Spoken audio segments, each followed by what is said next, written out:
An Earthroots insight. 23 years ago, I bought a small cottage on a lot that had been carved out as patented land from the Crown Forest a century before. Decades later, the surrounding land had been designated the White Bear Conservation Reserve because it was one of the best stands of old growth white and red pine forest in the area.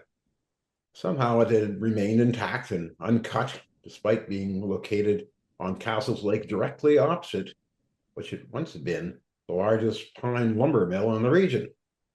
The provenance of this miracle fades into the mists of lore, but there is an interesting theory, which I'll get to at the end. So this forest ecologist, me, with a long time pursuit of old growth pine forest, found himself nestled amongst pine that technicians had estimated to be 380 years old 20 years ago. Pure paradise. Most of the white pines around the cottage were 60 to 85 centimeters in diameter. That's DBH, diameter breast height, a forester's term. It relates to tree size and thus the dimensioned lumber one could cut from within the log. These were large trees by anybody's standards, but at the back of the property, there's one that was significantly bigger. This giant 400-year-old tree with its tall, straight bole and stood about 45 meters tall and had a DBH of 94 centimeters. It was the king dominating the local stand around my cottage. I used to take visitors back to this tree as an example of the majesty of the old growth pines. Through the centuries, its thick bark had allowed it to survive numerous ground fires that hadn't scorched its crown, so it was older and larger than most of the forest surrounding it. But time marches on for all life forms, and about a decade ago, I noticed that all was not well for this forest king.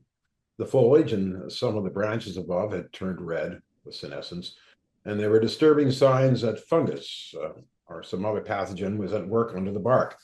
It took a whole decade, but now it's evident that the monarch's reign is over. It still stands and will continue to stand as branches weaken and fall during heavy snows and strong storms. The main bole will be punctured by pileated woodpeckers seeking the insect populations within, and their activity will leave cavities that will become occupied by a variety of birds and small mammals raising their families and sequentially moving in and out of their elevated apartments. In this stage of life, even though it's death, of the forest giant, it will return more in value to the local biodiversity than it ever did in its healthy form. It will become a monarch in a new sense. It will stand as an ent, as in the Tolkien novels, Lord of the Rings, an ancient relic of the genetic and biological legacy of past centuries, persisting as a standing feature in the forest, perhaps another 8 decades, and projecting its valuable wisdom into the future. Now, about that problem with the sawmill across the lake. That's what you see from where the sawmill used to stand. That's what you see today.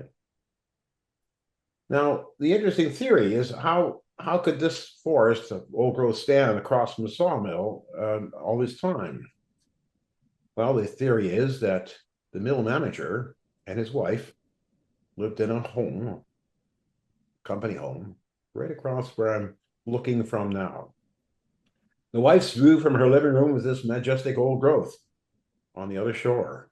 So it's speculated that perhaps the interest in maintaining this view by the wife of the mill manager exceeded the economic interests of cutting the trees. We'll never know.